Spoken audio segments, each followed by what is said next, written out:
Hello, I'm Andrew Jupin. Steven Sadak. Sean Weiner. And we hate movies.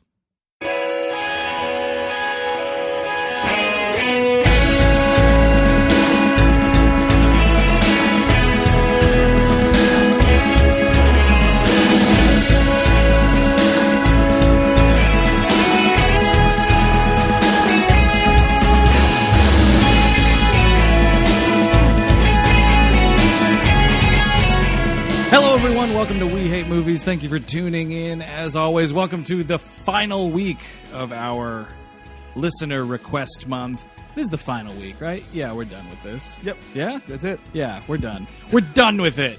We're totally done with it. And to send us on our way was Bryce from Detroit, who had this to say. Hey, guys. This is Bryce calling from Detroit, Michigan. I'm coming in just under the wire here, but I really want to request a gem from 1993. This travesty goes by the name of Mrs. Doubtfire. I'm kind of going up this in a different direction because this is kind of like a beloved movie, but I think it's high time it had its comeuppance on your show. And plus, I think it's a good time to get like Robin Williams on your show for the first time. So anyway, hope you guys consider it. I don't think I need any more reasons other than, Robin Williams being a lunatic around children. Anyway, thanks. Love the show, guys. Bye. All right, Bryce, we'll play your game. 1993's Mrs. Doubtfire, directed by Chris Columbus. I think we owed Detroit a little something after that RoboCop remake, so we're like, come on, yeah. Is that a bad movie? It's a bad movie. I think it's a bad movie. You saw it? We saw it? No, You I saw didn't, it? but I just... Wait, whoa! It's a trailer. My love for Dredd makes me want that movie to be good. Like, it's this new want it to kind be a of Dredd? smaller... Yeah, I want it to be Dredd. Well, my love for Dredd just makes me want that Dredd sequel. Yeah, more Dredd. Just more Dredd. Pile on the Dredd. Don't replace it with black armored RoboCop. Just give me more Dredd. That's his SWAT mode. Oh. Get the fuck out of here. Is that with his mood armor from After Earth? Yes. I think when RoboCop's horny, he turns brown.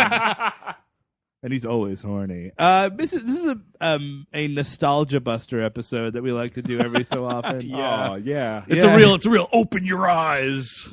Maybe. I mean, I think yes. it's going to be pretty divisive out there because people love this movie. I had this movie. I've watched this movie 191 times. Yeah. I own the soundtrack score CD to this movie, Wow. which was nothing but orchestrations, and then Papa's got a brand new bag. Wait, they didn't have rights to all of the other songs? Nope, it was just a bunch of instrumental shit with titles like "Getting on the Trolley Car," and, like other things you do in San Francisco, I guess. That was that's a a good famous... Yeah. I guess it's a good way to sneak a fat white kid a copy of James Brown. It's like, hey, That was a famous thing with soundtracks in the 90s. Remember? Because you'd listen and you'd hear all these great tunes, and you're like, I can't get them individually. I'm going to get them all on this mega mix of, soundtrack music. Yeah, you got shafted. I also had the soundtrack to the Michael J. Fox film Life with Mikey. Wow. For no fucking reason. There was nothing on there. why? Because I liked the movie. And it was Sure. like, well, I You like had the to movie. give- I like the soundtrack. You have to give them your money in any way possible. Just throw away my parents' money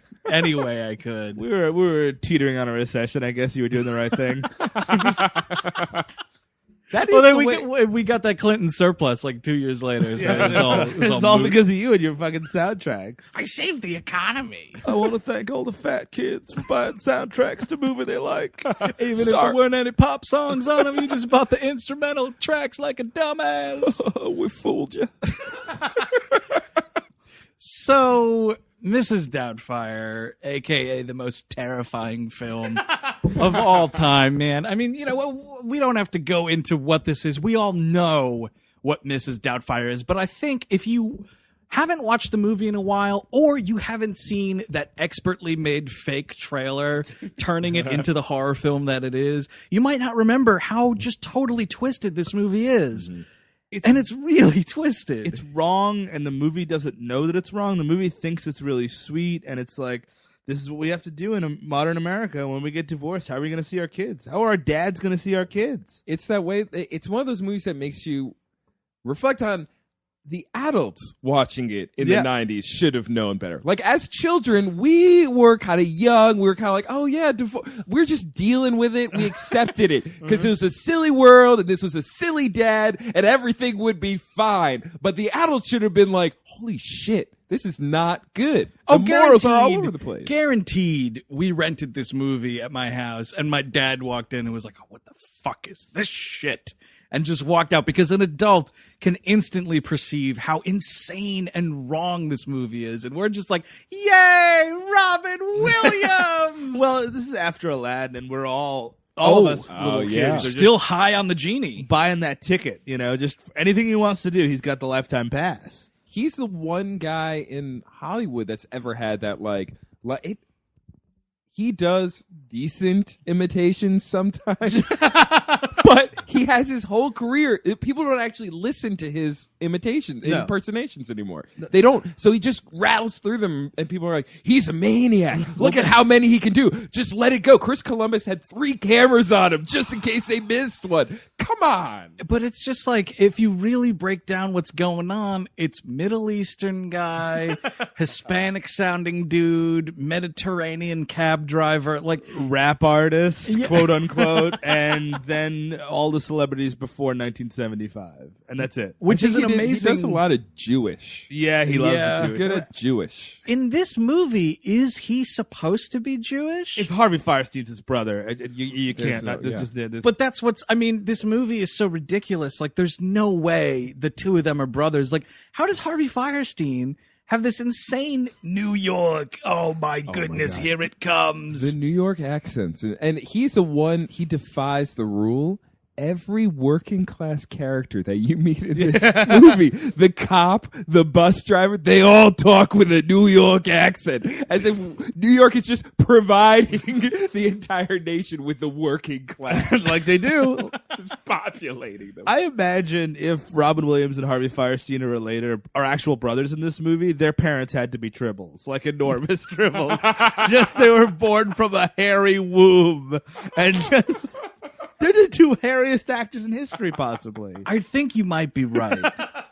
I guess there's an interesting thing that Robin Williams had a Harvey Fierstein impression in his act that Harvey Fierstein appreciated. So, like, when they were doing this movie or whatever, and he saw the casting call for, like, needs whatever to play his brother, he was like, oh my God. Like, he asked Robin Williams for the role. That sounds about right. But it's just like, What range? one by person's the way? walking around talking like this, and the other person is just doing this. Oh, it's the Harvey not enough Harvey Fierstein in this movie. Harvey but- Fierstein is hands fucking down the best part of this movie. Is he? Well, man, it's just a horrible generalization. Is he the Martin Short of this Father of the Bride series? You know, like you just sort of enjoy this wacky. He's not nearly as wacky though. No, he's right? not. Well, he's he's actually not. a pretty.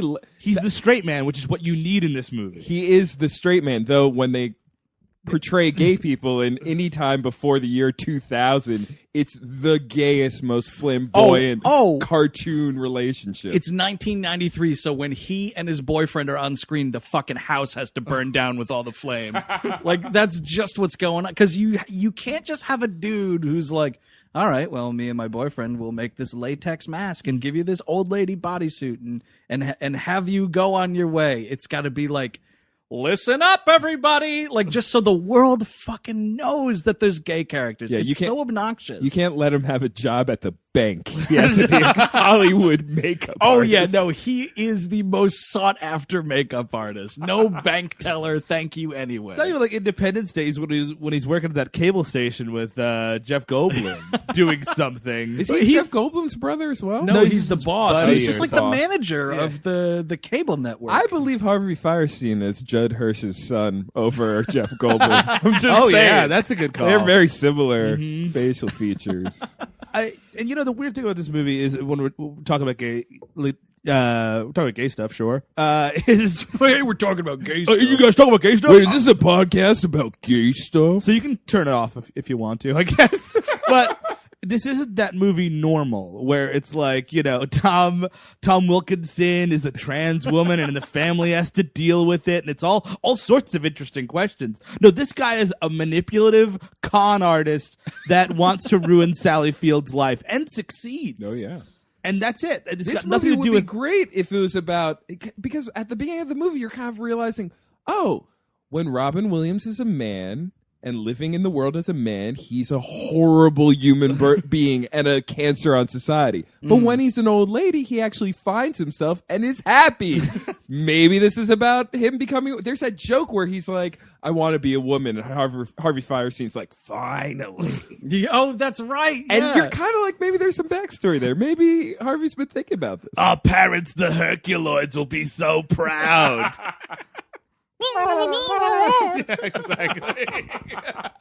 Oh, I'd love it. That's the backstory you need. Then Cousin It just shows up.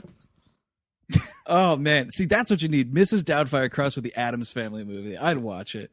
But yeah, you're right. And it's trying to do that thing. And it kind of does that a couple times in this movie, which is total bullshit. Like at the end, the judge has this little like super conservative speech about what lifestyle we should be promoting. Yeah, and that's it's like, no, fuck you, this movie. Yeah, he's a con yeah. artist and a creep. Yeah, all of a sudden, like, you use the word lifestyle like you're making it a gay thing. And I'm sorry, Your Honor, but that's not what's going on here. What you're dealing with is one of the greatest con artists in the history of crime. And there are children involved. Exactly. 3 of them. This dude is getting the chair. If not the chair, listen, Alcatraz is right there.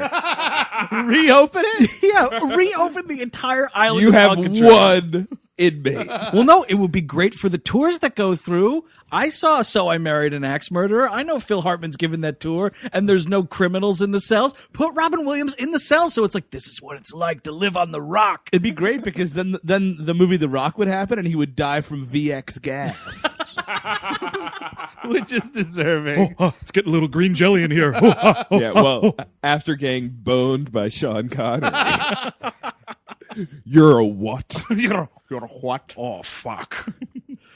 Speaking of messages in this movie, we open up with him just ranting and raving a big anti-smoking commercial. For what reason? He gets fired for hating smoking in a cartoon. And he's doing like a real cartoon. It looks like it was probably done by Chuck Jones if I really had to guess. Yeah. Or someone copying Chuck Jones, because it's not a real Looney Tune. No. But it's like a fake Looney Tunes thing, and He's singing fucking Figaro. Oh, man. and he's Mel Blanc. He's doing all the voices. He's doing all the voices at the same fucking time? Yeah, that really? does not make any sense. Well, Is it he's live. Is he doing live Come cartoons? on. Straight to It's fucking very strenuous broadcast. on the animator's hands.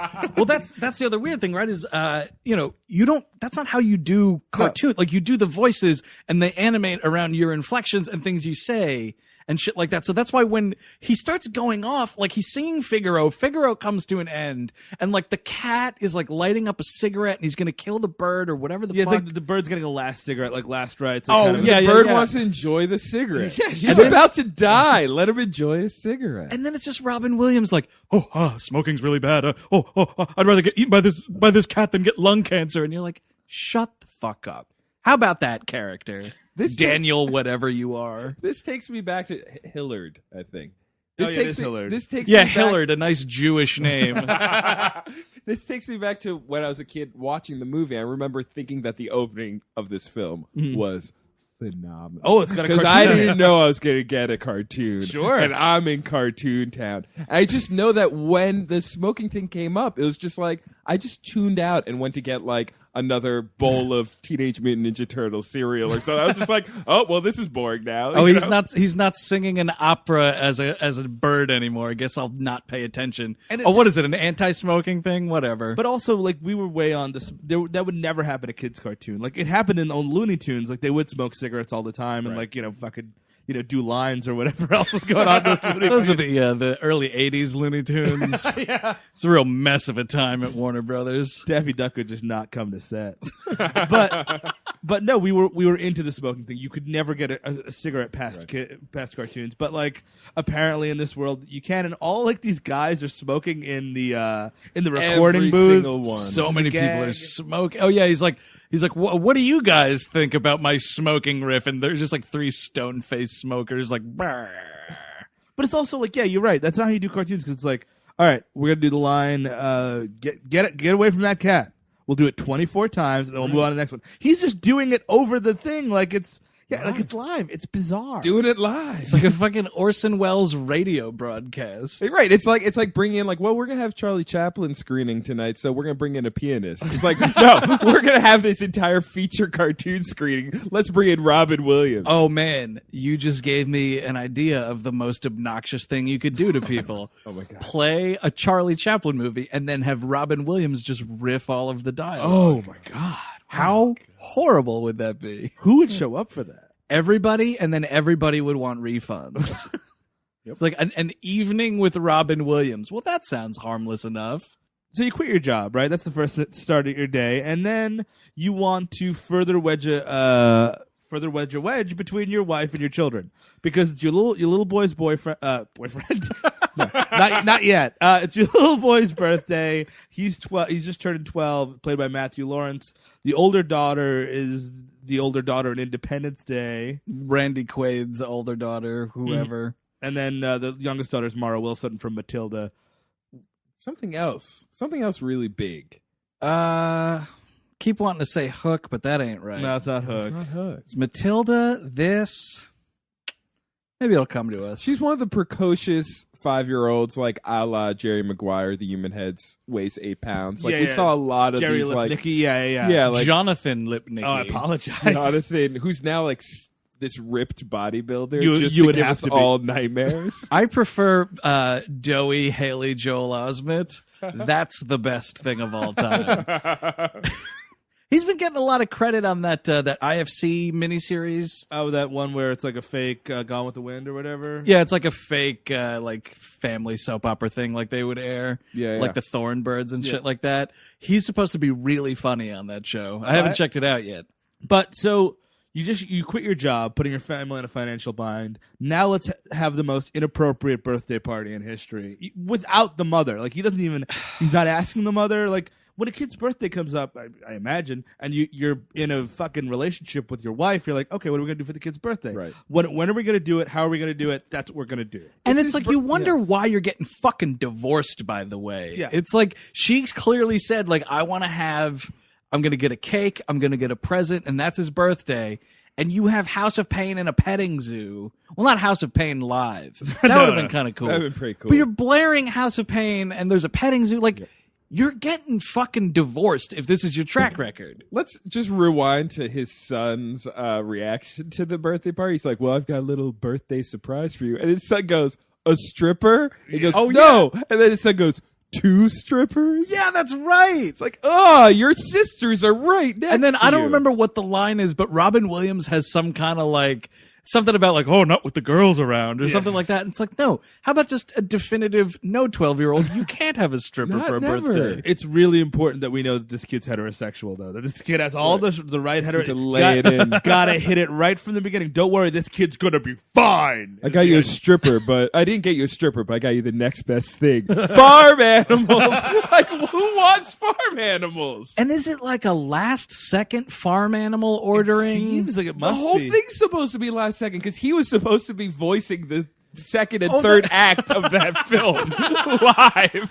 The rest of that cartoon opera had to get dubbed.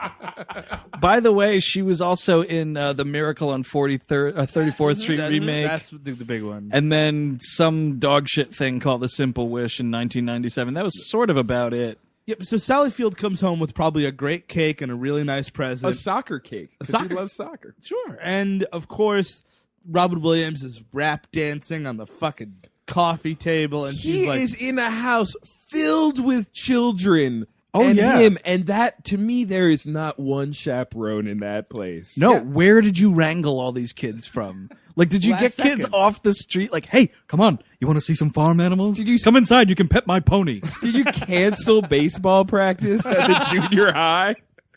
Practice is now happening in Robin Williams' living room. God. ew. Really, it is. No, it is like it's a situation where Robin Williams is having way too much fun with children. Absolutely. And it feels weird. It is. Well, it's developmentally weird because like you're not everybody wants a fun dad that like really gets along with the kids, loves to play with them, and blah blah blah.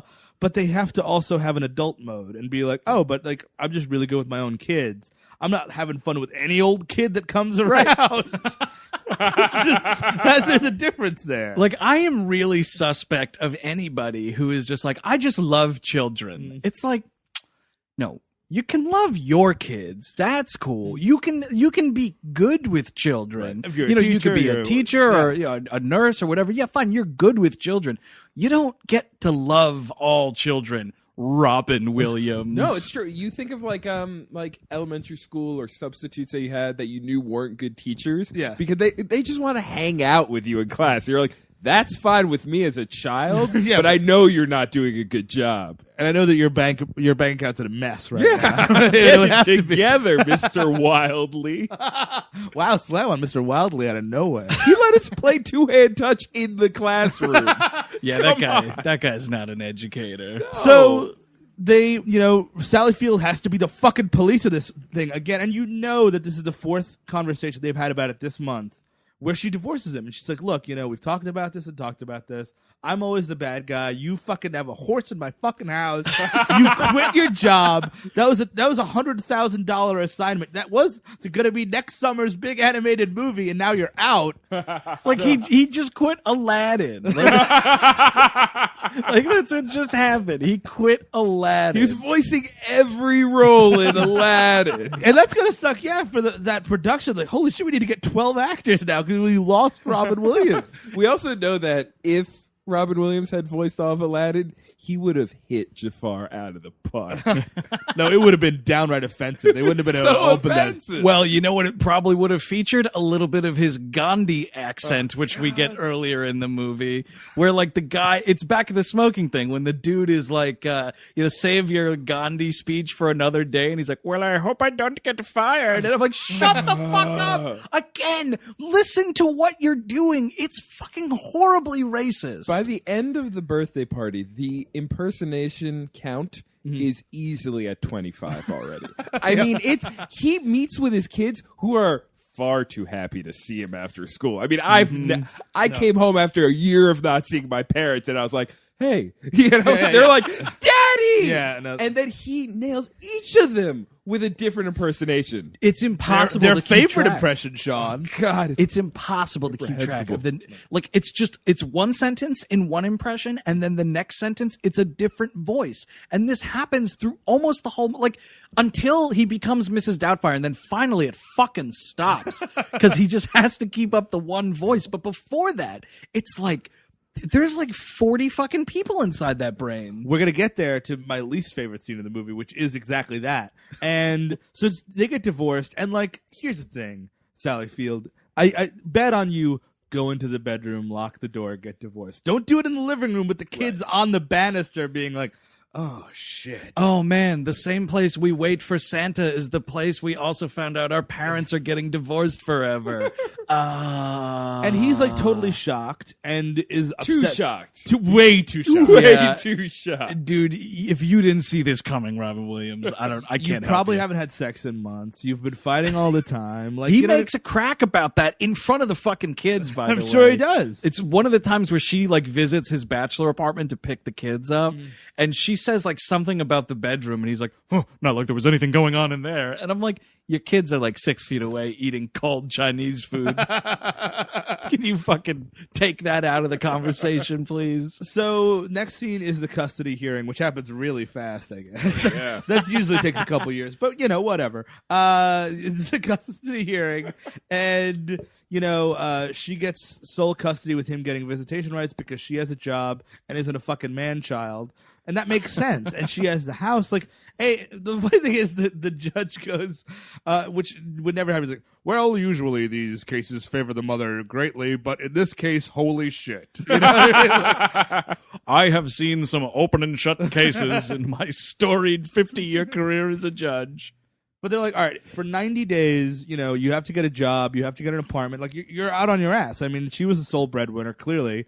So you have to go find out how to be an adult, and then maybe you can split custody. That'd be nice. And the movie tries to sell that to us as if it's whoa, That's a lot. It's like, no, this is an adult male who's doing fine. Yeah. White male living in one of the most expensive cities in the world. Yeah. He can hold down a job. And he's a voice actor, Sean. That's not something you step into accidentally. No, That's you're not right. A cartoon voice actor, not like if he was doing like shitty regional commercials and he lost the gig. Yeah. I'd be like, oh, that sucks. This is a fucking Warner Brothers production. It's a gold mine. It's a in our experience in like entertainment stuff, I have heard twice, if you can do voice acting, do that. Like, because you can do it in your pajamas, which is all that Robin Williams wears. And the funny thing is, he apparently doesn't have an agent. The next scene should be him going to Morty and being like, "Hey, Morty, get me the next gig." And he's Morty like, played by Robin Williams. Oh, now we're getting into Eddie Murphy territory. It's fucking thin ice. You know what from we're there, getting friend. into, and maybe this is what's his name? Well, I guess there's a Full House comparison because they pretty much live in the same house as Full House and the same. Yeah.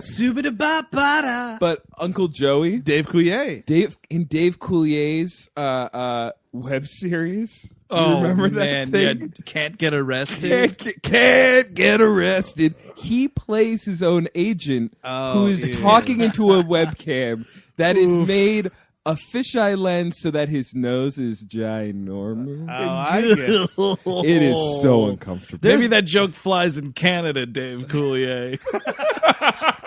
There is an alternate universe. Anti-Semitic Canada. Like we know. There's an alternate universe where Dave Coulier is Robin Williams. And that just, it's a sad story. I think that alternate universe is Canada. it entirely might be. Well, no, I mean the impression level. Dave Coulier doesn't hold a candle to Robin Williams. no, he's not nearly as I talented. don't know. I think he might. I think he just doesn't have the confidence. beaver and Bill Murray. Beaver. I think he's got Wait, he's like got a Bill surfer Murray dude. impression. Always would do Bill Murray and Caddyshack. Like Right. Oh, he would do Carl Spackler. Yeah. Let me tell you something. People who, independent of anything, do a Carl Spackler impression, it's kind of like a Borat impression. it's a 40-year Borat impression. Yeah. If you just hear someone like start mumbling like Bill Murray, you're like, put that in the closet with the Borat impression and lock the door. The thing is, I don't, and I'm not. We're throwing a lot of stones at Rob Williams here, and a lot of them are deserved. But he is a talented guy. He's a super talented guy. He is Super talent. He is a talent. Period. Like there's no, it's irritating. He needs a good script. He needs a good director to say, "This is what I need you to do." Like Aladdin. This because it's animated. The script is like really tight, and that's that. And he's a cartoon, so you don't have to look at him. So that's great. So there's a lot of good things about Aladdin. The ridiculous things that he's saying can take magical form to further explain what the fuck he's Like doing. if for example, the genie decides that he's going to do an impression of all the Marx Brothers at once, like he does in this movie, the genie can split into 3 genies and they can look like Groucho, Chico, and Harpo, and nobody's gonna say Visual anything. justification helps Robin Williams. It's like when he's doing the Groucho, the cigar's up, and when he's doing Chico, he's no, I'm a big Italian man, and the cigar's down. See, that's how you know one human being has turned into another human. Well, being. this is the scene, my least favorite scene in the movie, and this is the most Chris Columbus. Get 3 cameras. Whatever Robin does is gold. He goes to social services because he doesn't have an agent and has no leads on jobs, even though he's a fucking storied voice actor, apparently. And she's like, "Well, what are your skills?" He's like, "Well, I do voices." She's like, "You do voices," and it's 22 minutes of this run. ding, ding, ding, ding, ding. And we're off. And it's just one after another. And it's not, and this is, I hate this shit too, where it's clearly you've been riffing for so long and you're taking the highlights because not one of them is there an impression and then he does another impression. It's impression, Cut. jump cut, next impression. So all I was thinking about this entire time is the poor crew. All the crew, the old woman who's playing the social services, everyone the around, back of her head that they need for the shot. like everyone who's not Robin Williams, who had to put in the 17-hour day Yep. Oh, yeah. because he's just going off, including the low light of that reel. I also have a good impression of a hot dog, and he stiffens up and leans back in a chair and holds it. You know why he holds it? So he can rake in all the laughs. It's obnoxious. The whole thing's so obnoxious. And all I can think about when I'm watching it is like, if ever there was a poster boy for the opposite of cocaine, because it's like this guy is just Valium. A book.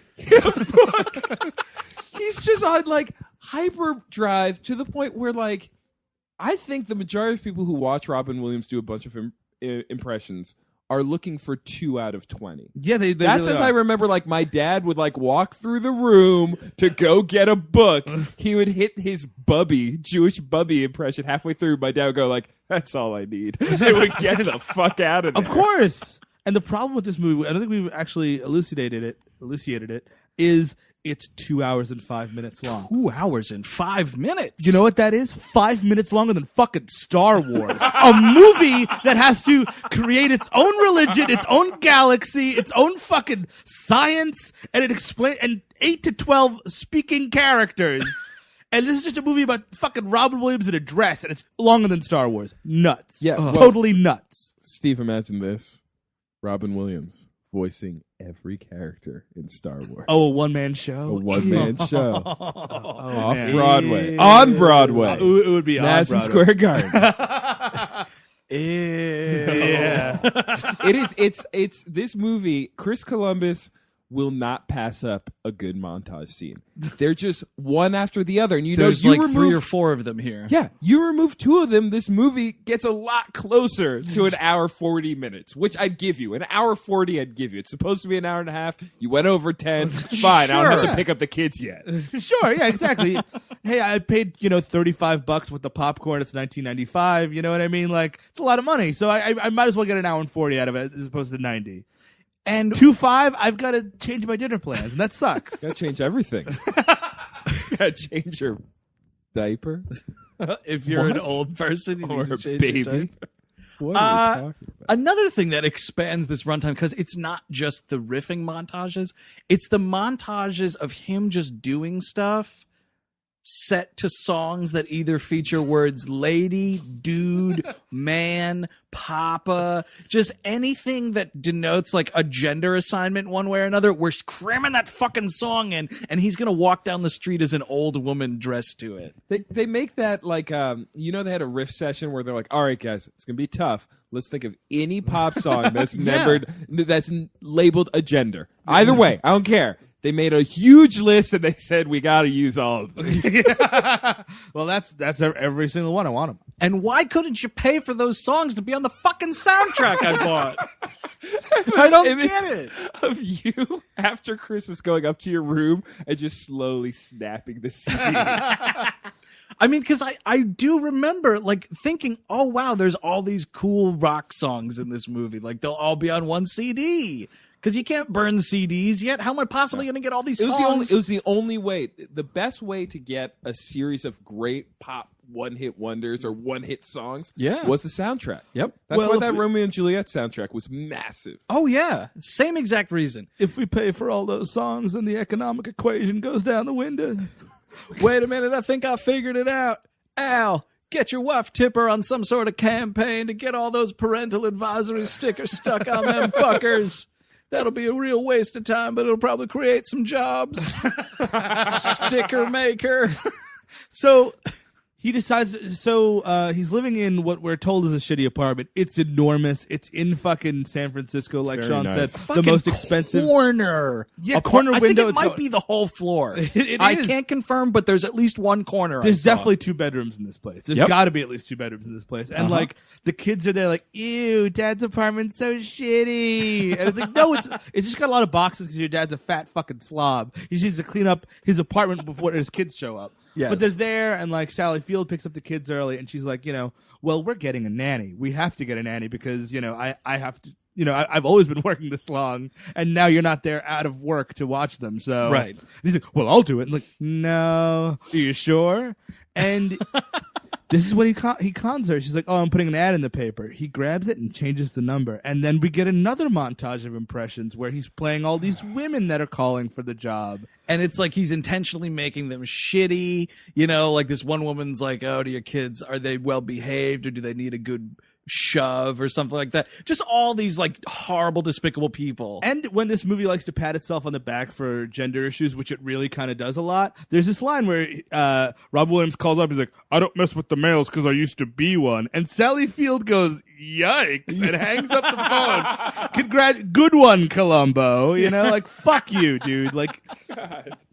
So, but his plan is immediately to be Mrs. Doubtfire. It's not like, oh, maybe I could no, there's no other options. Like, I have to go. And he makes me a woman. Another montage of different masks. He's doing Barbra Streisand things. Oh my God, the Barbra Streisand.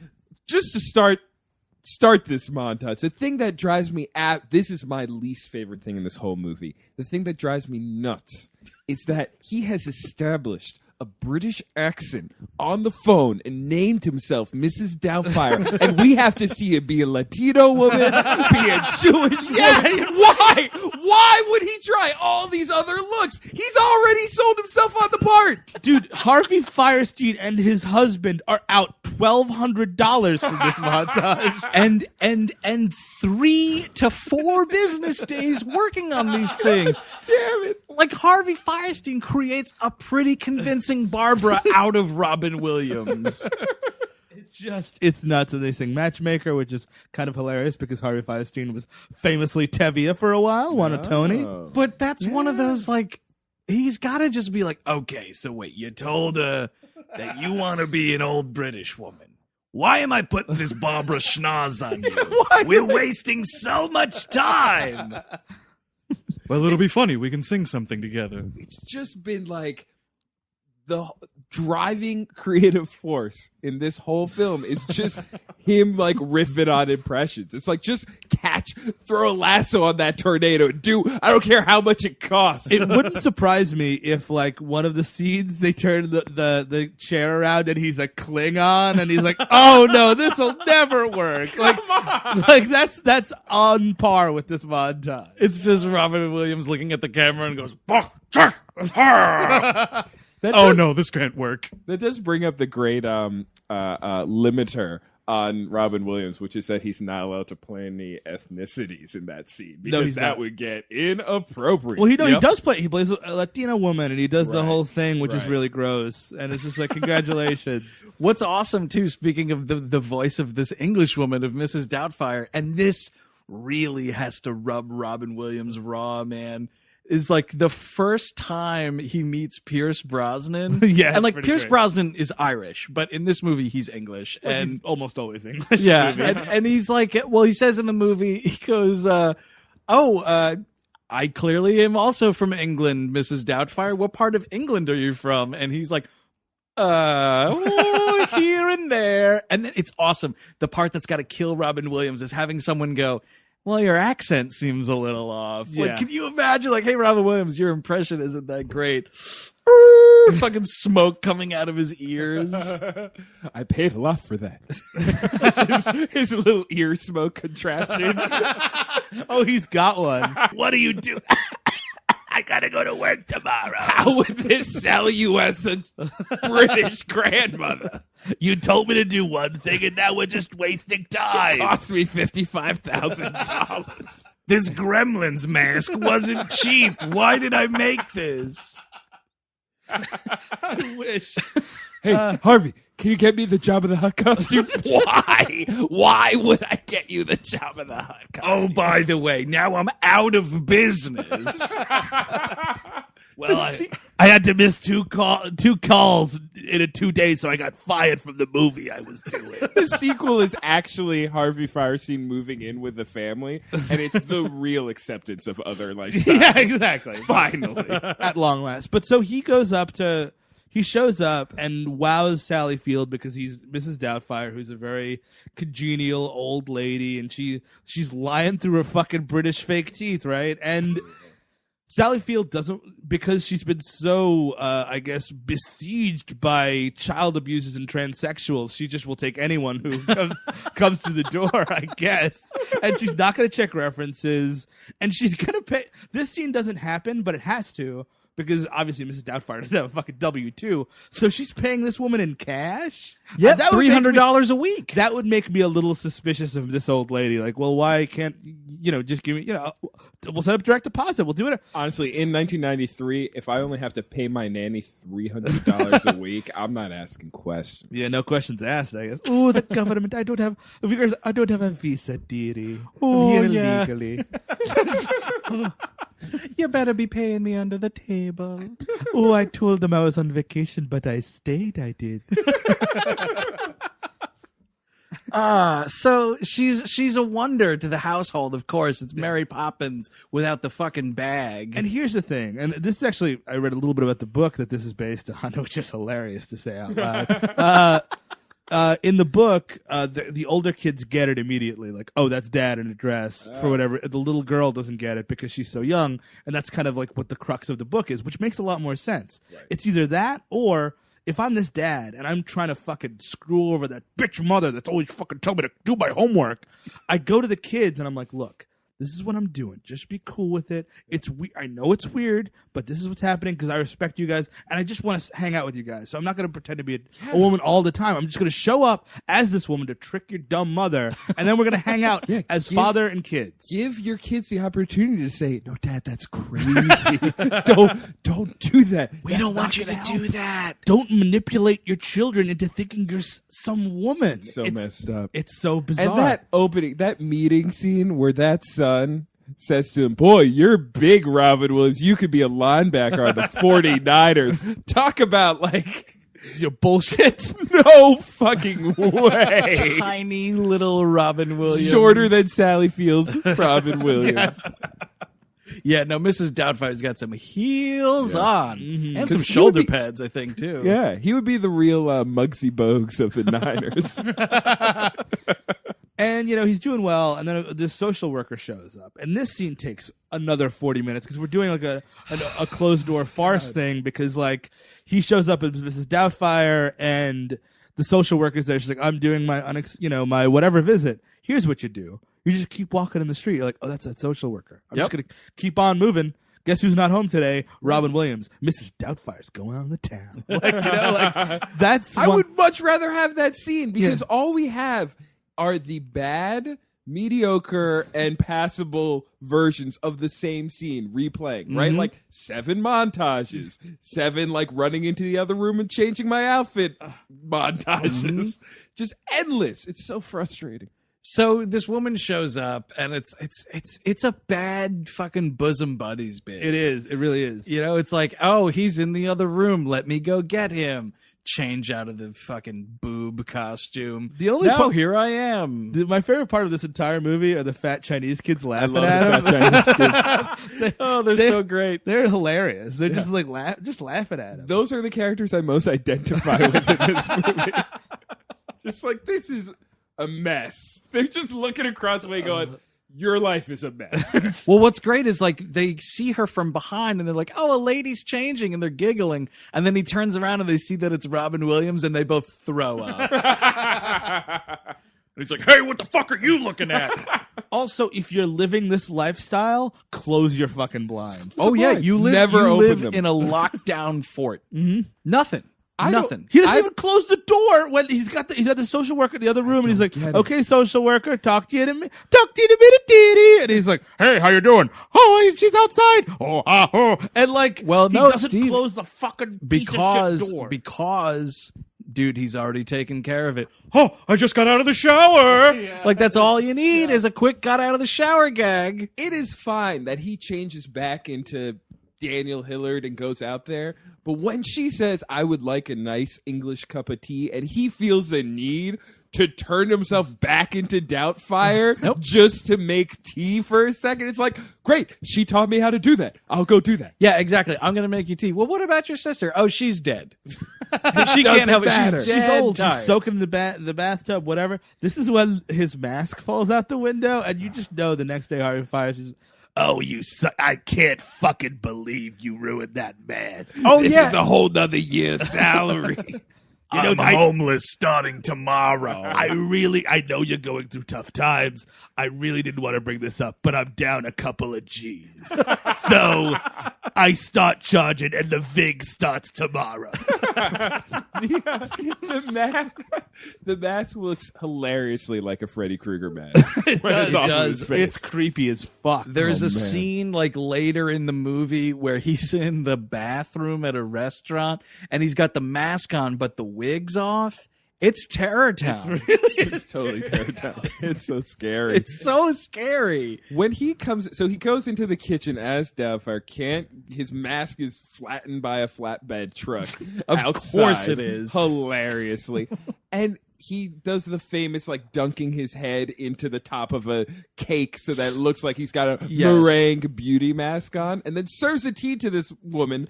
And I remember as a child watching as, like, the globs of frosting fell into the cup, and he's like, oh, a little cream in your... like, doing the whole thing. Yeah. And I remember going, like, movie, I don't buy that. No because way. she would be so grossed out, she'd say, just no thank you. I would have bought a no thank you.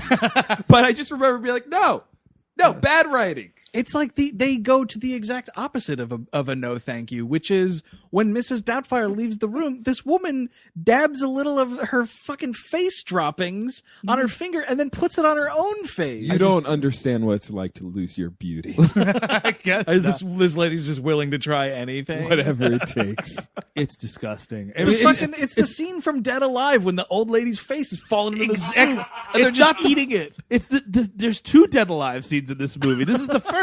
It's repulsive, and everyone thinks it's adorable.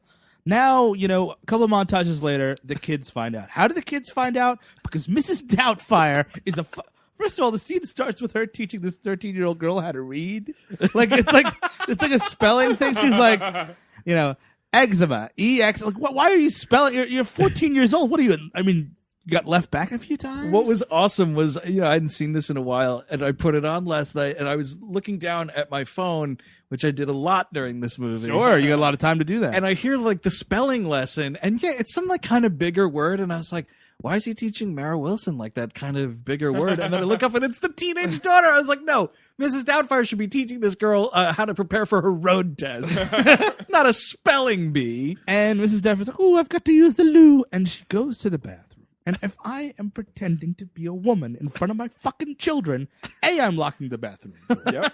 Short of that, I'm squatting and pissing. But Sit on the toilet. And also, what you're wearing isn't even conducive to standing and pissing. So I want to see the physics of what the front looks like for this, because all you get is like Robin Williams from behind, and there's like a fake pee stream. But like logistically, in the world of Mrs. Doubtfire, you're pulling the fat suit up with the dress up, and you're trying to get your penis out to go to the bathroom. It would be so easier to just sit down and pee. Sit down. And you know what's awesome? Sitting down and peeing. It's great. Finally, it's you have so great. A way to do that without feeling emasculated. No, you pass it up. It's a lazy piss. Everyone's done it from now and again. It just happens. Look, I say it all the time. It's the Larry David thing, but I totally subscribe to it. If I'm up in the middle of the night, I don't want to turn the bathroom light on and blind myself. I'm just going to sit down to use the bathroom, and it's amazing. And it's fine, but of course, you have to telegraph that he's a man, so he's standing and taking peeing. a big grade A meat piss. As the Matthew manliest Lawrence piss. opens the door and sees his dad's dick coming out of a dress. And he's like, and he has a freak out. He has a weird thing where he's like, call the police, which is a bit weird. I don't know. Like, what do they do, arrest her? Well, what if it's like a robber or something? I think it's like, this dude is conning us. What is awesome, though, is he definitely sees his dad's dick and balls, because when they all run back into the bedroom where the spelling test is happening, and like he says to the sister, like, like she's a he or whatever, and she goes like, what, you saw him? And he goes, I saw everything. This dude traumatized. Oh, absolutely. I would prefer for him to walk into the bathroom and see his dad's dick and just go, Dad? Oh my God, it's Dad. It's Dad. Is that you? Oh my God, Mrs. Doubtfire somehow has dad's dick. Oh, wait. more plausible explanation. Mrs. Doubtfire is dead. And he comes out and he kind of finally lets them in, and like they're grossed out, but like immediately the daughter is like, "Oh, thank God!" Like, "Hey, nope, not I at all." hated that bitch, Mrs. Doubtfire. Now it's just Dad. And then the boy is kind of hilarious. Like, "I'm not gonna hug you," which I totally agree with. I What's mean, it's ridiculous, not because though- Dad's wearing a dress. It's because I don't know what's going on with Dad right Well, now. what's Right? ridiculous is Robin Williams says something like, "Oh, I get it. It's a man thing," and the kid's like, "Yeah, it's a man thing." Whatever you say, call the cops. No, now really call the cops. Did you guys call the cops? He stopped panicking. Now you can call the cops. All right, Dad. Yeah, let's sit down and watch Dick Van Dyke. Call the cops. He's breaking his custody agreement. We've got him on that alone. So now the whole thing is like, you got to keep it secret from Mara Wilson because she's too little, and it would literally split Destroy her her. brain in half. It would absolutely destroy her. So meanwhile, we're Like, ju- it's not destroying this 12-year-old or this 14-year-old. No, I mean, let's they're- pretend that's not happening. They're both They're fully ruined. developed. They're totally ruined forever. But so it's like, all right, let's juggle all this, keep it on the down low, because I also hate your mom's new boyfriend, Pierce Brosnan, Welcome who is to the movie. the nicest, most put together, most handsome, caring man in a movie I can, for as long as I can remember. He's a dreamboat. He's a real put together piece of meat. He looks great. He's a really nice guy. The weird thing is the kids all fall for him immediately, which, you know, no one really likes mom's new boyfriend. You know what I mean? Right You after don't a know. messy divorce. You can Unless like mom's Mrs. new Doubtfire. boyfriend. Unless mom's new boyfriend's Pierce Brosnan. I guess that's true. I don't know. I'd turn pretty quickly. Oh yeah, All my mom right. brought home Pierce Brosnan right after a divorce. I'm like, yeah, okay. Well, it is an upgrade. So you got Bond stories. I've got plenty of Bond stories. And toys and sweets. Like, oh wow. Listen, do you mind if we talk about Remington Steele just a little bit? I don't mind at all. All right. This is pretty great. There's a lot of British that this family is suddenly dealing with. By the way. More than usual, I Yeah. would It's a think. real British invasion of Yeah. this San Francisco house. Yeah, and I mean, this comes to the pool scene, which is really famous all over the trailer. And, Pierce Brosnan lays out his motives, which don't make a whole lot of sense. And I think Sally Field's an attractive woman. This is 1993 Pierce Brosnan. Yeah, He this is prime cut Chuck. This right is here. prime cut Chuck. He's a rich guy in this movie, too. Like, holy fuck, is he fucking everything? Right. You want this to be believable? Pierce Brosnan, startup company, Yep. might hit it big one day. Yeah. Meets up with Sally Fields, gives it a go, makes it big, and it's like, well, now I've got Sally Fields.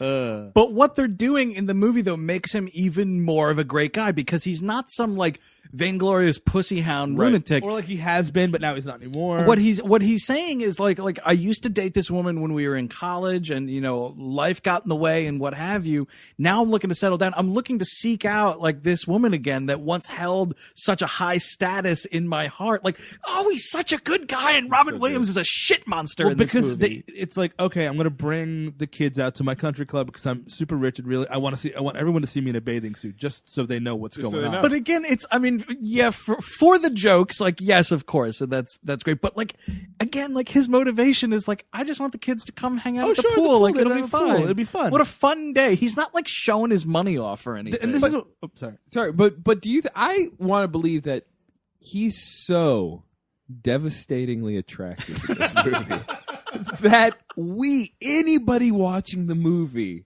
has to still kind of like make him a villain because Yeah. he's just too handsome. Well, right? that's kind of what you're that's like, the you're like gag. you're everything you're doing, Pierce Brosnan, is great. You're Yeah. perfect, but I still hate you because you're so fucking good. Well, that's kind of a way the movie could go, right? Yeah, Is like all of a sudden Mrs. Doubtfire opens the door and Pierce Brosnan's got his face between some woman's legs, and you're like, oh, okay, he is a cheating scumbag after all. Like you would expect a movie like this to fall into that. It doesn't though. No, he just continues to be a great guy all the way up to and including through the point when Robin Williams tries to murder him. And he's incredibly tolerant of Mrs. Doubtfire as well, which is complete bullshit because she treats him like shit throughout this whole movie. Because at every turn, like, he's really creepily manipulating Sally Field. Not only is he manipulating the kids and like really going around the custody agreement, he's also like giving her bad advice about like, oh, you know, and trying to find out why they got divorced and like, oh my God, like that guy, you know, and Pierce Brosnan's coming around throwing all of his money in like, you know, fucking tight jeans, and she's like, oh my God, this guy's great, right? And he's like, no, he looks like a blow, you know, and he's like really trying to do this. Why bring Mrs. Doubtfire to the pool? Why do I bring my housekeeper, old lady, to a pool? It makes no sense. The thing they're doing is hanging out with the kids. Yes. Right? Because if it's like, oh, we're going to go to the country club. We want to have a nice meal. Yes. Can you look after... No, he's going to hang out with the kids. Why do you need a chaperone there? It's a family day. You know what, Mrs. Doubtfire? You have the day off. Take the day. And there's something where Robin Williams says like, oh, what am I even doing here? Yeah, And exactly. I'm like, exactly right. What are you doing here aside from being a meddling creep? And there is a scene where he's like drinking. He gets drunk a lot in this movie, which is He a little does, weird. yeah. That's On Mrs. the Doubtfire's edge. Achilles heel is the booze. Maybe, you know what, Mrs. Doubtfire hates smoking cigarettes, but she ain't got no problems pounding back the brews. Listen, you put a flask in that Tweety Bird's hand. I'm okay with it. It's just the smoking that I don't like. anything but a cigarette. And he's getting loaded, and of course, we have to reinforce this guy is heterosexual. And so this blonde, bodacious babe shows up, and he tries to buy her a drink as Mrs. Doubtfire. What are you after, man? This is also, by the way, one of an example I wanted to give of the instances where he breaks character It's scary. in like situations that could ruin him. Oh, yeah. So like Pierce Brosnan comes up to the bar and he has a chat with like a waiter. It's another club member. His buddy, yeah. And they're like, oh, blah, blah, blah. Oh, wow, she's got kids, huh? That stinks. He's like, no, they're really great kids. I love them. The little one's a sweetheart. You know, this is really serious. And he's like, oh, well, that's great, Pierce Brosnan. Have a nice day. And then like Robin Williams has like some horse shit like... Well, then he throws the lime at Pierce Brosnan's head, which is the drive-by fruiting, the funniest fucking thing you ever saw in a movie trailer ever in your life. If YouTube had existed, oh that yeah, shit would have been everywhere. everywhere. It would have been a meme. Drive-by fruiting would have been a meme of some kind. So he does that, and then like he gives his big explanation, and Pierce Brosnan walks away, and this buddy is still at the bar looking like, "What the fuck did you do that for, old lady?" And he's like, "What are you looking at, pal?" And it's like, okay. That guy is going to be like, hey, remember that old lady that threw that shit at you? That's a man. He It's a man in a totally latex costume. Yeah, he talked to me in a man's voice. He's like preparing some Mai Tais to bring over to them. He's like, well, I'm going to add that to this interaction. I have to tell him now. I mean, not only did he assault my friend, he's also a man and like Right. seems to be swindling this nice family out of And money. you're a guest here. Pierce Brosnan has the membership to this country club, sir. And I don't want to be selfish, but I think he kind of threatened me, too. He's hitting on that lady. He's hitting on my girlfriend. That hitting on the girlfriend, it's a lot like that Christmas Vacation, Chevy. You know, like it feels like they kind of peter out towards the mid 90s where like every, like even if they're happily married, every man has to have that like interaction with a barfly or somebody, you know, trying to sell them something where they're like, you want to get your rocks off? I'm not going to do it because you're going to turn me down, but I'm totally Oh, no, down. because Yeah, just flirt. You're just flirting with babes. it's the 90s and it's all about tits. You know? Because, I mean, like, that's that Christmas Vacation scene. That's this scene. Right. Like, there's another scene where he's on a bicycle and he's like, hey, and he almost falls off the bike and kills his own child while dressed as a woman. It's also like that creepy new, I don't know, it's like a Mercedes commercial where this woman comes into this guy's car and it's like, you're not my wife. She's like, I know. And it's like, Mercedes, anyone will suck your dick. Like, it's a very What is disturbing. he? Does he say something? Does the guy No, just go like, it just drive? cuts. It just cuts. He's like, you're not my wife. She's like, I know. And they cut. And it's just Wow. like, it's really It's bizarre. open-ended. It's open-ended. You You know- choose your own adventure. Choose your you know adventure. how it ends. A subplot to this movie that's going to become important to the climax is Robin Williams does get a job at a TV station, like as a shipping clerk, because again he doesn't have an agent, I guess. Like no. So who? I just want to ask Please. the guy who interviews him and tells him how to do the shipping clerk job. Yeah. What area of the country does his accent place him as for being from? That guy again was born in the Staten Island dump. Like that's You take the prints, you ship them. You take another print, you ship them. What do I do with the prints again? Oh, You're fucking funny. You're a real fucking funny guy. You're a real ball buster. Oh, it's real fucking funny. I bet you got a bunch of little Middle Eastern man voices too in there, huh? You're really fucking My amazing. buddy Ali from the island. He heard you saying that voice. Well, unfortunately, I can't hire you because you're, as per union protocol, you're not from Brooklyn. So, you gotta go. What I don't understand about where he's working, so it's like he works. It's a local television studio that's producing their own content that they're also then selling to other markets for syndication. But Robin Williams' job is shipping like film prints of things, and it's all being made in this one house. Oh yeah, there's one no big building. Like, you're not taking like the negative and going to a lab and having these prints made, and then that lab is shipping shit places. Like, everything is happening in this little San Francisco Disney studio, which makes no sense to me at all. But it's all happening right here. So yeah, he gets the job. First, he's shipping the prints, but he's quick to rise to the ranks due to all that talent he has. And I mean, like, I think we've all worked at creative industries that you're not creative in.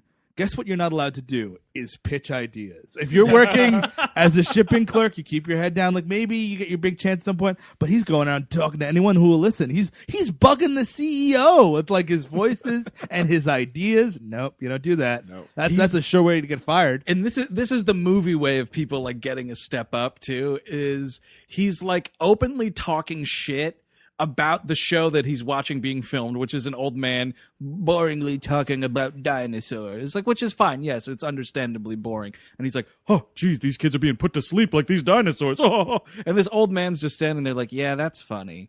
Yeah, say this guy's pretty funny. And he's like, who's the moron that puts this stuff on the air? And he's like, well, actually, that's me. And they have this like little like like elbow nudging conversation. I'm like, no, like, you're fired. This dude he's a television magnate of some level.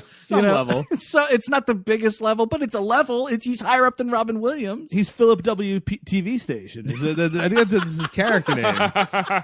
And so, like, they get to talking, and like he's like, well, I believe in you. Let's have a meeting. And he's like, I want to give you a job. Let's have a dinner meeting. And this is the best news Robin Williams has gotten. And maybe he can stop pretending to be a woman to make ends meet.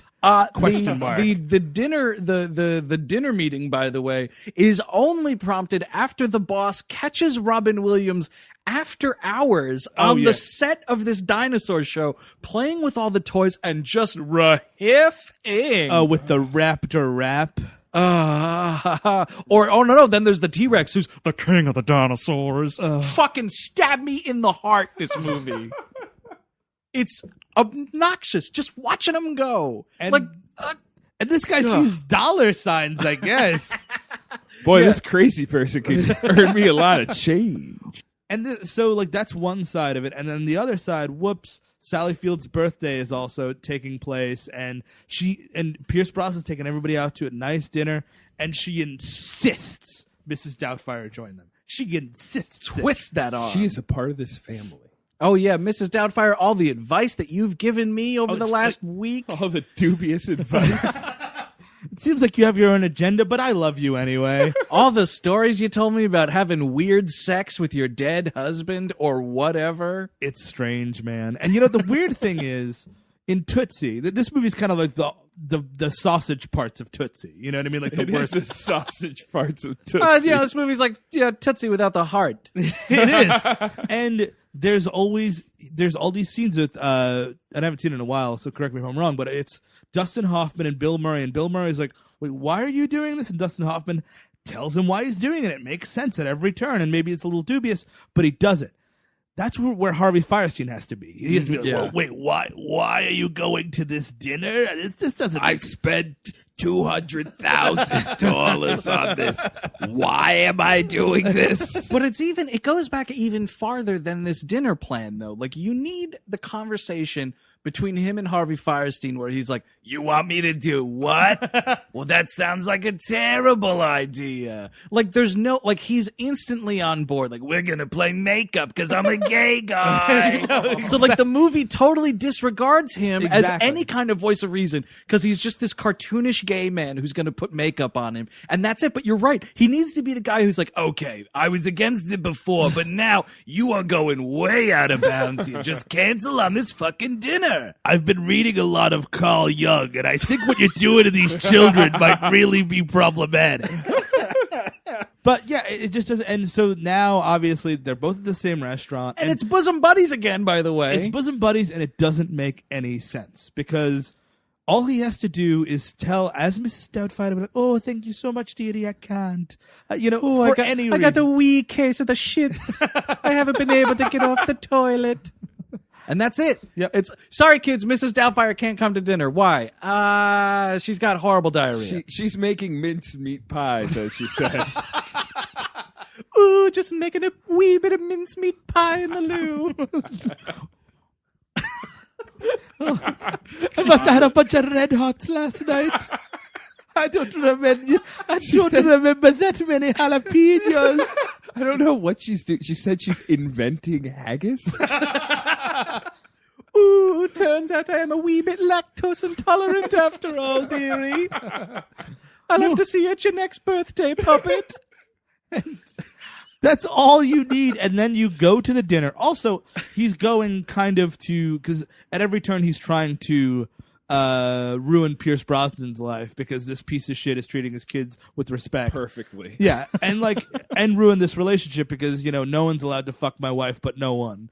Not even me because I haven't been. Because I don't do it, but I There's don't want that man there is doing it. totally some sexual sabotage in this movie because he's playing both sides of this coin, by the way, because he tells Sally Field, like, oh, when my husband died, I never took up with another man again. And, he says to her, like, once the father of your child is out of the picture, you're celibate. Like, close that shit down. And that's his advice to her. And then to Sally, or to Pierce Brosnan, he's like, they're going out on a date, and he's like, by the way, she's got crabs. Oh, I forgot the crabs. How would you know, Mrs. Doubtfire? Oh, I went to the bathroom, dearie, and it looked like someone tipped over an ant farm on the toilet seat. I just hope it's not the wee 13-year-old. That's all I can see. I hope it's Sally Field. I really do. I don't remember what the line is, but it's something like, oh, you better bring some shell crackers to dinner. And he's like, what? What did you say? And she's like, well, I'm saying she's got crabs. And he's like, yeah, I fucking got it. Better bring some melted butter and a bib with you, dearie. Ooh, she's got a wee tickle of the crabs. So Mrs. Doubtfire's at this dinner. She has no business being at. She said you were from Maryland? I didn't understand what she was saying. I'm British. I don't understand. Why'd you know that? She asked if I was feeling the pincers. Oh, mercy. So, So she's at this dinner, and of course, like, also, not only are you risking jail by doing this, you're also throwing out this great opportunity. Like, there's no way that you can succeed with this businessman. You're going to keep him waiting. You know what I mean? Like, it doesn't make any sense. But he does. And he shows up as Mrs. Doubtfire, and, like, he's like, oh, I've got to go to the bathroom, dearie. And goes to the bathroom, and, like, this is when he's doing, like, half Doubtfire, which is disturbing. Half Doubtfire is the Freddy Krueger thing. It's terrifying. You know what it looks like? It looks like in RoboCop when he takes off his helmet, and it's just Peter Weller's face. Yeah. It's like the rubber Peter Weller face, and then all the mechanics behind him. Yep. That's what it looks like. It's creepy as shit. And he goes out, and he's kind of doing. It's a bosom buddies gag. It's Three's Company. He's coming out, and he's having a drink with this other guy, and he starts to get a little loaded, which is his Achilles heel. As we know. That's what Doubtfire does. That's a Doubtfire. And he comes out, and this is the second Dead Alive scene where he's a little too drunk to do his makeup and stuff right, so his teeth fall out into the fucking wine glass. And Pierce Brosnan's just ready to throw up all over her old face. But again, because he's the nicest dude ever, he's like, all right, I will help you fish your dentures out of this glass of wine with my spoon. Mm-hmm. Not even your spoon, Doubtfire, my fucking spoon. And the two of them are like playing tonsil hockey, literally, in this glass of wine. And, they order food, and then she said, oh, back to the bathroom. And no one is getting the wiser. I mean, I get it. It's an old lady, but like she's gone for 20 minutes. She might be dead on that toilet. Yeah, something's wrong. And clearly, like, Pierce Brosnan hates her guts, so he not once is going to offer, like, hey, should anybody check on Mrs. Doubtfire? No.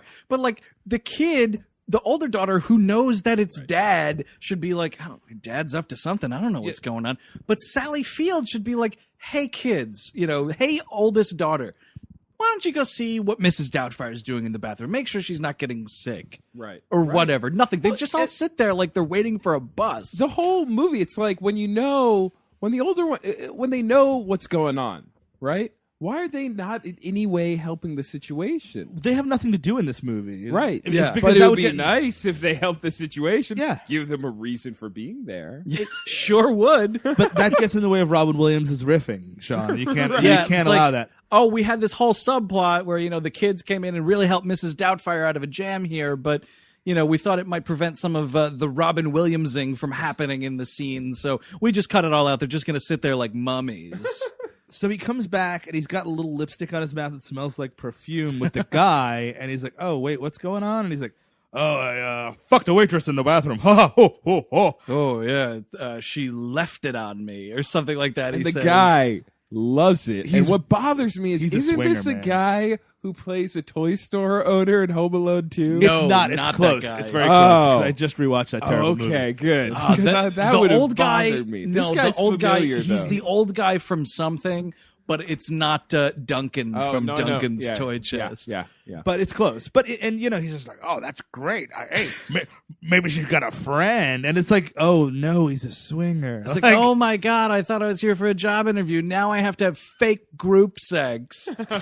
well, I guess so. And he keeps drinking, and he's wearing show his, business. he's Wait, you want to work not in voiceover? You want to work in real life acting? That's show business. This is what you do, man. You make the man in the suit happy no matter what it takes.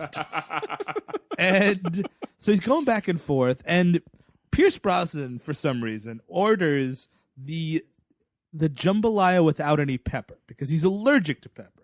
Now, here's something.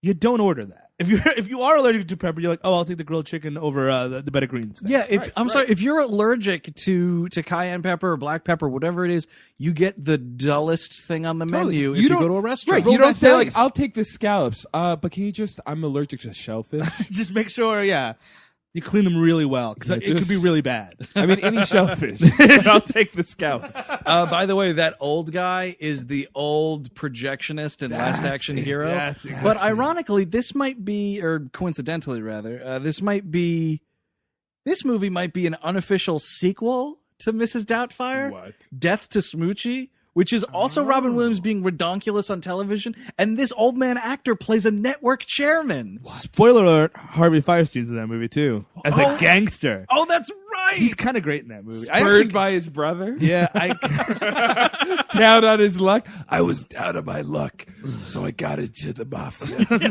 Now I'm gonna murder that piece of shit brother of mine. that's kind of one of those movies I kind of like. I don't know why, or I liked it when I watched it. I don't know. It probably doesn't hold up. It's one of those movies that should work in theory, but I think is terrible. That's fair. I'm not going to fight you on it. So he's like, oh, let's have group sex. He's like, okay. And he's like running back and forth. And in the middle of it, he dresses up as Mrs. Doubtfire and sees Pierce Brosnan's plate. And he knows that he's allergic to pepper, even though this idiot's ordering fucking jambalaya.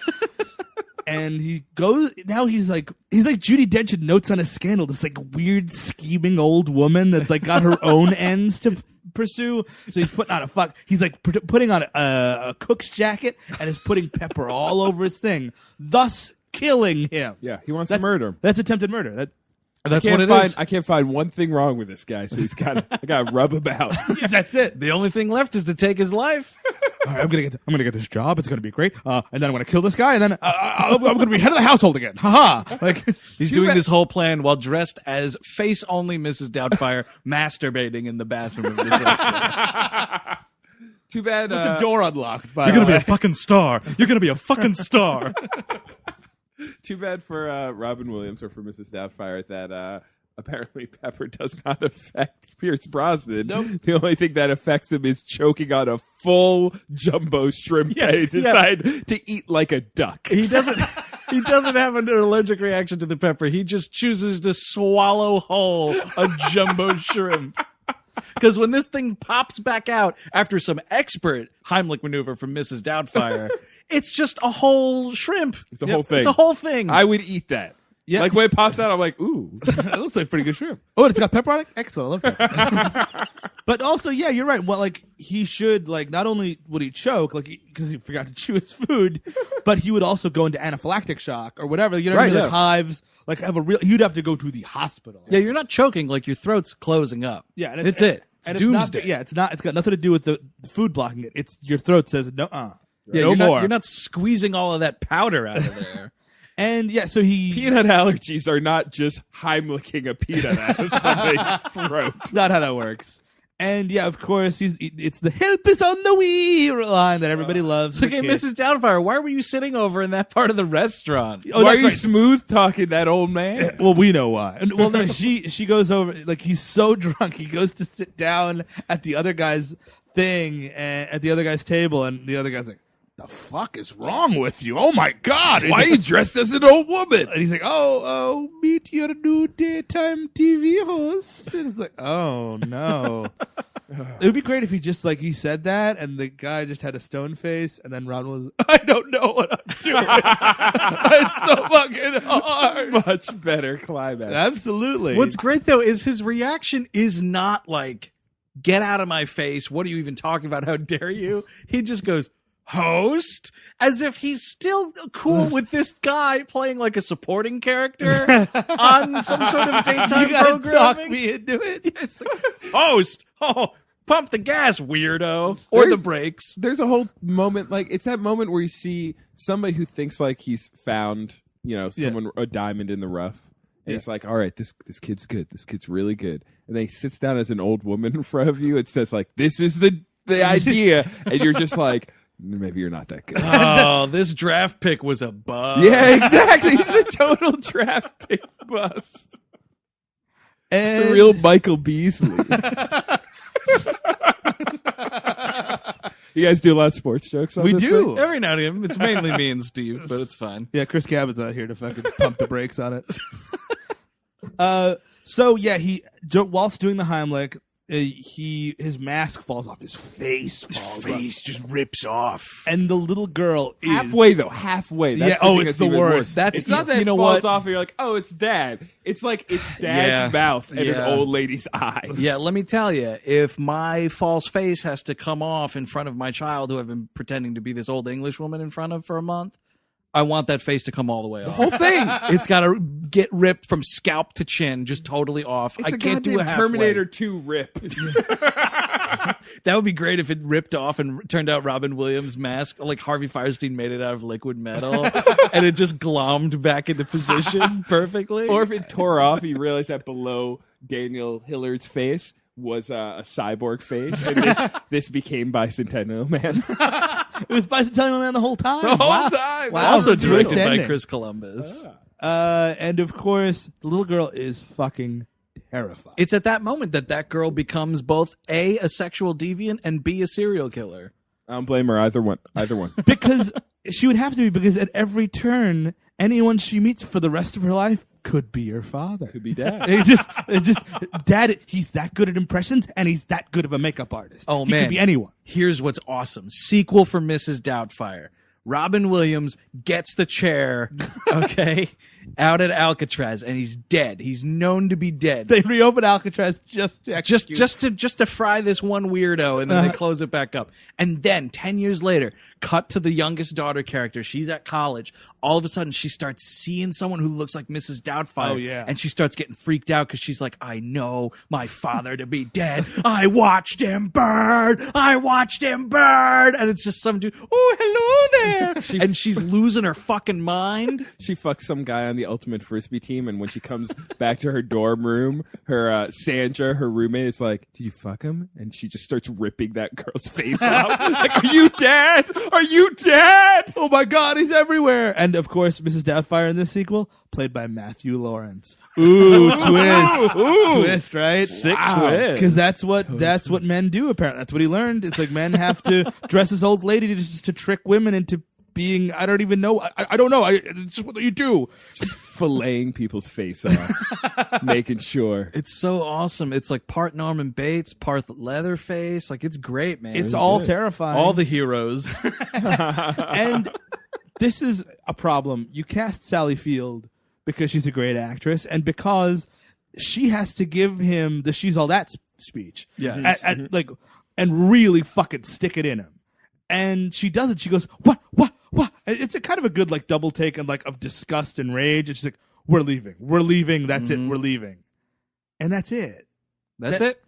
It's otherwise, no, I'll get through. Like, this. you need the scene in the parking lot of the restaurant where she's they're screaming. Yeah. flipping out, and rightfully so flipping out. The kids should be flipping out. Pierce Brosnan's just throwing up over by his Mercedes.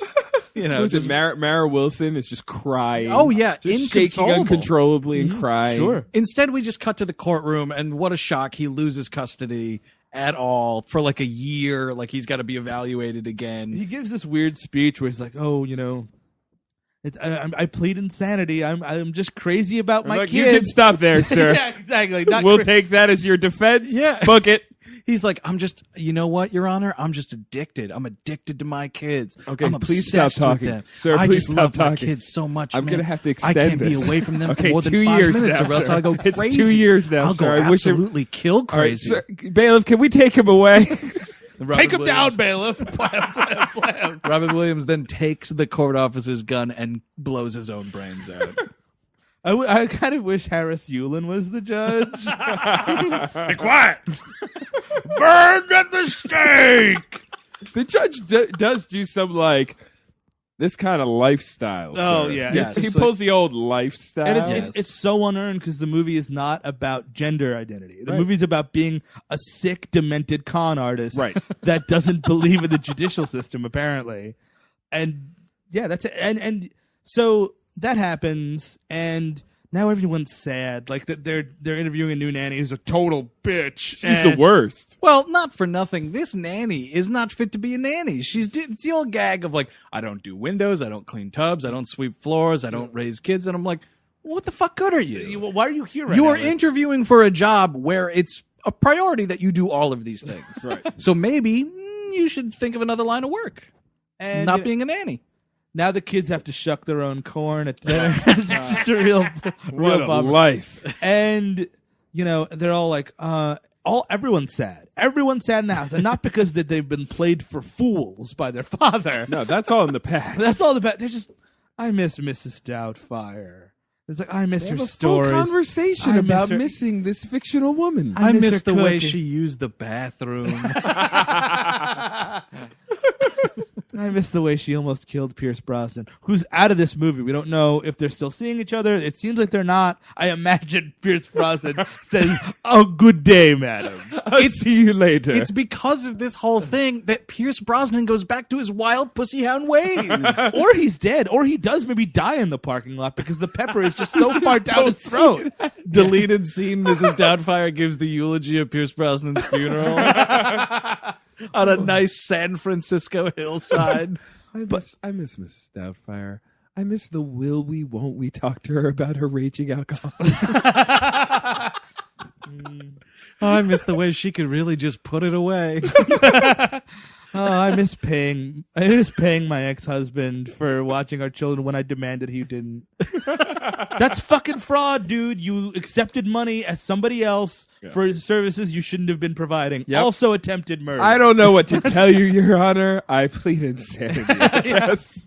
I'm just obsessed with putting cayenne pepper on things. I'm just crazy in love. When I was dusting that shrimp with cayenne, that jambalaya with cayenne pepper, I was dusting my children with love. This should end in Arkham. It's like you go. It's the fucking Robin Williams would finally get to play the Riddler. It's the log pan, and you got Two-Face flipping a coin. Poison Ivy's like tending her plants. The Joker's playing solitaire, and Mrs. Doubtfire Is having tea with the penguin. Exactly. That's the end of this movie that I want. That's really the end. But no, everyone missed her, and then they hear the voice in the other room, and this is what I expect. Like, it's like, "Oh, hello, Dee Dee," and everyone's like, oh, "You don't think?" And Run like, for the window. yeah, exactly. She's naked in the house. Oh, hello, it's all time now. She's just like lightly grazing a knife along the wall as she walks through the house. Let's all take our faces off, Dee Dee. But it's Mrs. Doubtfire on the television, and you know she's got her show, and it's like really sweet, and like it's Mrs. Doubtfire's afternoon, and like it's an old lady's house, and she's got a fucking monkey, and it's great. A little puppet monkey dressed up as Sherlock Holmes. A monkey puppet who is kind of racist also. A monkey puppet who I believe Robin Williams is doing the voice of in a ventriloquist. I just that of talented. expertise. Yeah, I think it's either because you see the puppeteer, he like gives the puppeteer a high five when they call cut, but I think it's like it's supposed to be this puppeteer, but it's clearly just Robin Williams doing the voice of Kovacs the monkey, who she says like next week we're gonna learn all about England. Do you know anything about England? You know, what language do they speak? And the monkey says Pakistani. Oh, that's right, Kovacs. In many stores they do. Cause sure, yeah, that's really hilarious. It's 1993, you know, we can still make those jokes, Make a I guess. Pakistani joke. It's horrible. It's so horrible. And it's the biggest thing in the world because everyone wants to watch their kids watch a man dressed up like a woman in 1993? Question mark. Not really at all.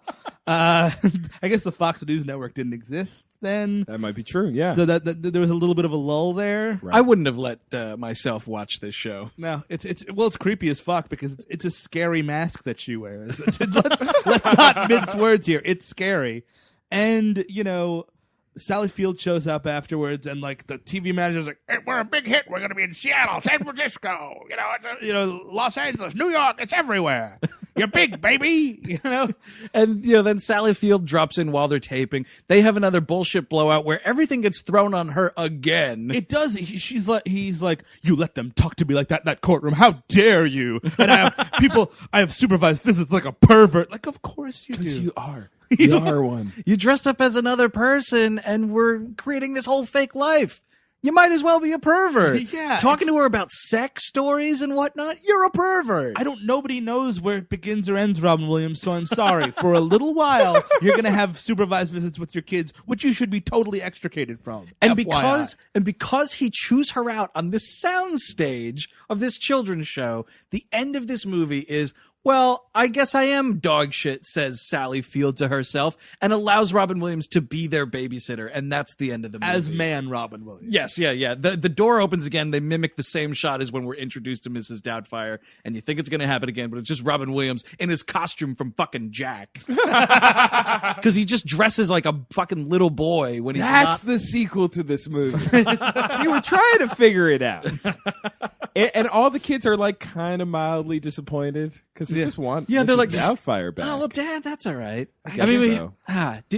Now here's the question. He does a lot more impressions when he's dad. Are they asking him to be Mrs. Doubtfire when he's just around his apartment? Oh, probably. That's really creepy, huh? Yeah. Listen, you know what, Dad? I don't want to see your face right now. I'm really mad at you. You better go full Doubtfire, and we'll talk about Can this we tomorrow. talk to Mrs. Doubtfire? We'd like to talk to Mrs. Doubtfire, please. So, Mrs. Doubtfire, my daddy's having some problems.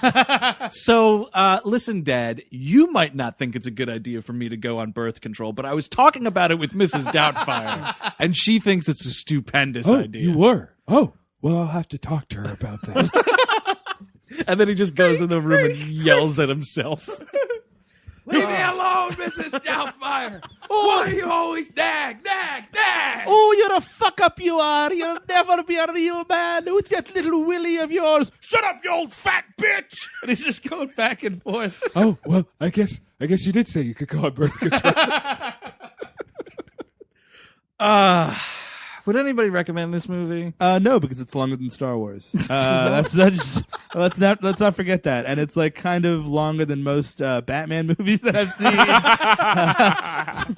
Longer than those pre-Nolan Batman movies. And I mean, it's Robin Williams, and it's really tough because he's Robin Williams and he's talented, but he does some of the worst shit anyone could ever do because most of his starring vehicles just let him go. I actually think he's pretty good in Good Will Hunting. I know people throw rocks at me about it. I think it's a good movie. I think he's good in it. I think it's a good movie, and I think he's great in it. And Like, it's a performance where like he's reined in because Gus Van Sant's like, you know what? Tone it the fuck down. You got your drama beard on. Yeah, exactly. Drama beard Robin Williams, I can watch. I'm fine with it. I think, yeah, I mean, it's what? It's Mary Poppins meets Tootsie meets Gus Van Sant Psycho. Not Alfred Hitchcock Psycho. Gus Van Sant Psycho. But you know what I would say? You've all seen this movie, so we don't even need to say this to you. What I would highly recommend is that you don't go back and watch it again. Yep. Just let it be maybe like good, kind of the same way you think about Liar Liar. Like just let it maybe have been really good. Yeah. Neither one of them are. Keep it in that Liar Liar box. Yeah, It's you fine. don't need. You're right. You don't need adult confirmation on this one. Whatever you thought it was in the early '90s, that's what it is still. Don't worry about it. Yeah, total not recommend. It's worthless. Do not go check this movie out. Go watch Tootsie if you haven't seen that. That's a good movie. It is. It's a great movie. Where the main character who's doing the exact same thing isn't doing it for morally reprehensible reasons. Agreed? Oh, I agree. Agreed. 100%. I nodded my head for no good reason. That's not helpful.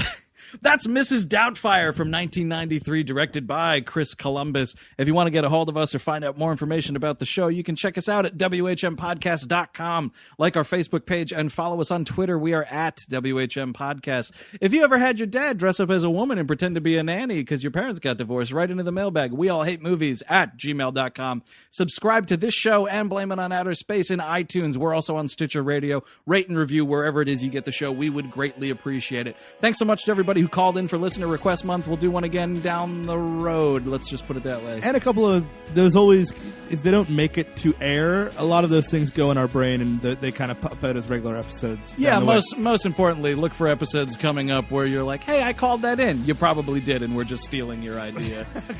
A month is a month. It's only 4 episodes, but we watch a lot of those movies and we like a lot of those movies. It's Yeah, just totally. We got another like 6 years in the bank for the show just from this Listener Request Month round alone. So thank you very much again to everyone who called in. Until next week, I'm Andrew Jupin. Steven Zadak. Sean Weiner. Take it easy.